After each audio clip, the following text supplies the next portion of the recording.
Mr. David?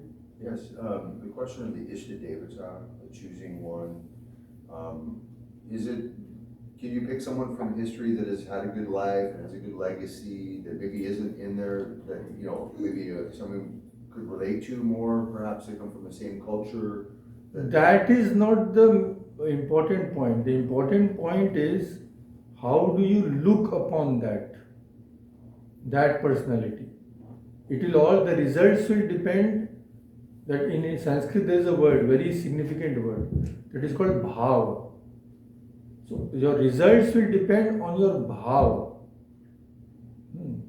Anything you do in the world, you do somebody some good, but now you expect him to thank you every day 10 times for that. So you won't get much benefit, because although the what you have done is good, but it is always connected with expectation of result.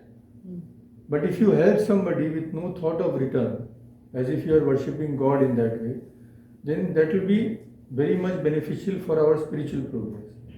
So the deed is the same, but your attitude determines what you will get. Now, when you meditate, as I explained when we discussing, if you meditate on some character which is worshipped as God in the Vedas, there are various Vedic gods. So, in the Vedas, you will find Swami Vivekananda explains this wonderfully. Sometimes, now in the mantra Shanno Mitra Sham Varuna, Shanno Bhavatrama Chandrena Brihaspati Shanno Vishnu Rukrama, Namo Brahmane Namaste Vayu.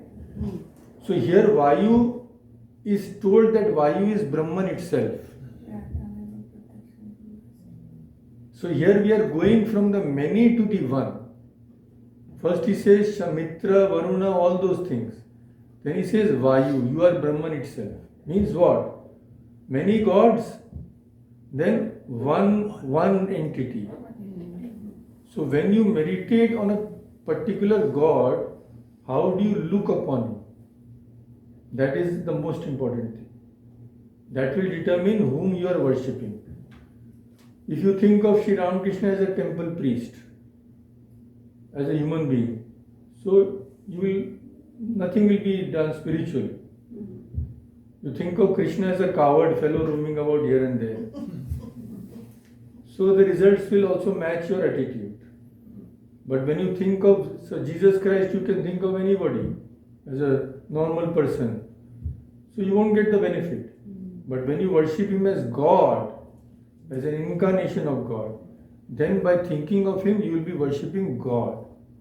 And the results will come likewise. That is the main thing. This is called, in simple language, all these things Sri Ramakrishna said in one sentence. In Bengali it says, Jamun Bhav Tamun La. Means, according to your attitude, will be your gain. That is. Doesn't, for someone coming from my background, doesn't matter. Yeah. Doesn't matter. Like I'm trying to emulate this person that was a manifestation of God, that is a good example of someone who lived a good life here. See, living a good life is different, and God and a good human person, there is a heaven and hell difference. God is God. So when we say Jesus was God, means he was actually divinity on earth. No person can become Jesus. No person can become Rama or Krishna, because they are divinities on earth. God himself, for compassion of human being, the creator of the universe, he came for some time in a human body.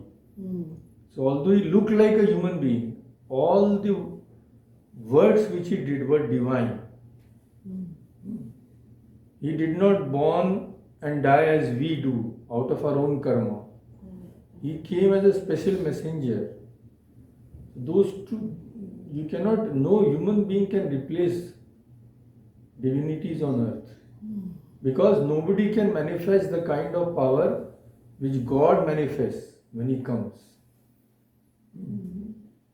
So if you look upon just him as a son of a carpenter, Jesus, how do you explain that tremendous personality, that tremendous power he still wields today?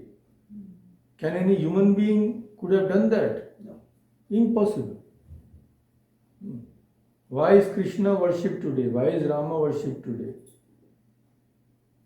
Because there was something special. People recognize that this is not an ordinary person, not even a highly spiritual human being, not a saint or a sage also. He is far above.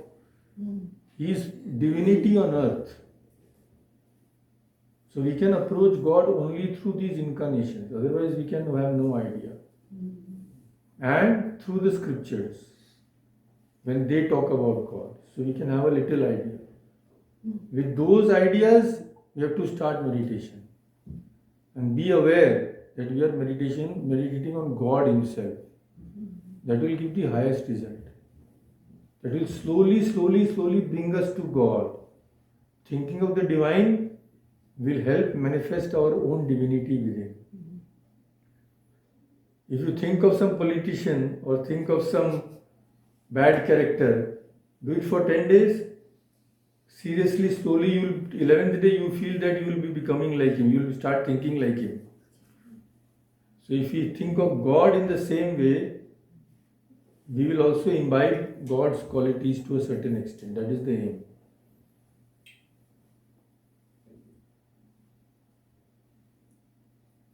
Yes. If you see the attributes of God in all the gods, what you All the gods are parts of that supreme being only. Yeah. So what happened when you do your prayers? Then you equally think all the gods the same. Yeah, but if you think of many forms and many names Right. with different attributes, Yeah. then your thinking cannot be deep. Your meditation can never be deep. Because the mind will change. Right. When you think of Ganesha, different attribute comes. When you think of Shiva, different attribute comes. But then how do you separate? Like how You have to first find out which form and which name attracts you most. I don't know. Slowly you will know. No, that is seriously. Slowly we will know. Yeah. But for that you have to seriously think, seriously pray. It won't come. Otherwise it will take long time. So some people are very fortunate. From young age they know. So they have done something in their previous life. They have no doubt. But people like us, if we pray slowly to God, lead me towards you, then everything will become clear slowly. You were telling something? Maharaj, I was thinking about what Christ said, blessed are the pure Pure in heart. for they shall So see Swami God. Vivekananda said that if all the scriptures were to vanish, only this one sentence, if it were to remain, that would be enough, because that is the sum and substance, purity of heart. Heart means purity of mind. But he said heart instead of mind, but we're talking about mind. That heartfelt condolence is what? When you offer your heartfelt condolences, So you offer your mind. heartfelt friendship, heartfelt love means what? With all your mind. Right. So That's heart, all. I was yeah. just thinking that's. Same word is used in, but when the doctor says you are having pain in your heart, he means the Yeah. thing which is, Organ. it depends on the context. So he had an Upanishadic method also to Yes, say of that. course, they are all saying the same thing, and in different times with different words. Right. They are all saying the same thing. If you go deep enough. Right. Ankur will say something. Yeah, I was just thinking about, because we were talking about meditating on a deity, I was just thinking about meditating on Om. So, can you Yes, say but something about significance? only Om will not do. Okay. We have to have a name and form. Otherwise, the mind will never be concentrated. Okay. Because in certain cases, I was like reading that meditating on the symbol Om. meditating Yeah, but on- that has to come later. Okay. First, Om, of course, Om is there in every mantra. There is no Yes. mantra in which there is. Yeah. So it stands for the, you can say, formless aspect. But you have to connect it with a form in the beginning. Otherwise, it is impossible. The aim is to help the symbol. What is the aim of a symbol? The, Focus. to make us think of what stands behind the symbol. That is the aim of the symbol, no? If you go to a temple and think that, oh, this statue is there of Sri Krishna, see the painting on this statue. Who has made this statue? You are just going to a museum, not to a temple. Yeah. It's a symbol. But symbol should remind you of Krishna, God. So here also the same thing. So it has to be associated with name and a form in the beginning. I think what Ankur was saying, when you start meditation, you do something called grounding exercise. So focusing on a word, focusing on a candle, focusing on stones. As I said, you can focus on anything you like. Yeah. But the highest result will be when you meditate on God, not on stone or anything else. Yeah. You can focus on anything. When you are watching a movie, you are also focusing your mind. So focus on, or somebody is killing somebody, somebody is robbing a bank, all those things which are there. Focusing is what use if the focus is not directed towards higher things. I think it's for beginners who don't have any background in meditation, it's a good way to start, but that cannot be the ultimate goal. I think that's Good way to start for what? Good way to start not for spiritual life. If you want to gain something, some power of the mind, I don't know, whatever it is, then you can concentrate on anything. True. There is no problem. But that has no connection with spiritual life.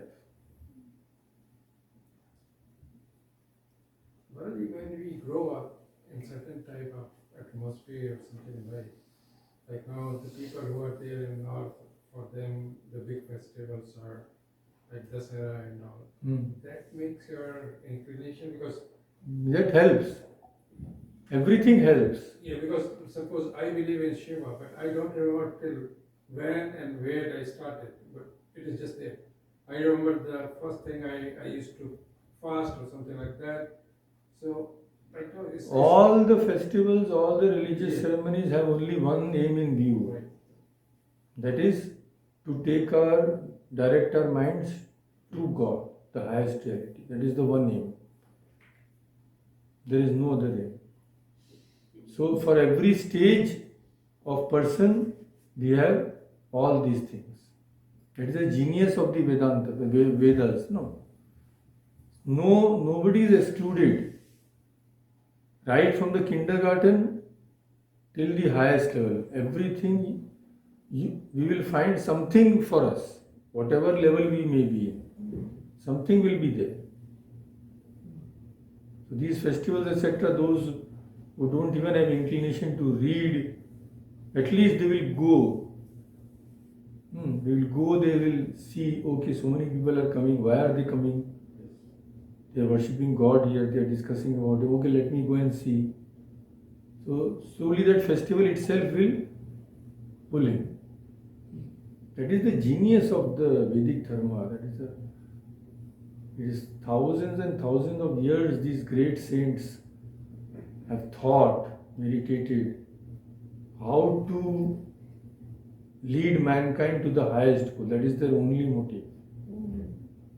And they do it in so many wonderful ways. Unthinkable, unbelievable. This culture is. I was just going to share something that I use that maybe might be of interest. It's an app called Drik Panchang, and it basically has all the festivals as they're coming. So every day I get up and I look at it, and it says what nakshatras are coming up. So it's just kind of gaining knowledge of all these different gods, so that I'm focusing on the one that the energy is coming in from for the day, and it's just helpful for me as I'm learning it. Maybe Yeah, those who are interested can see.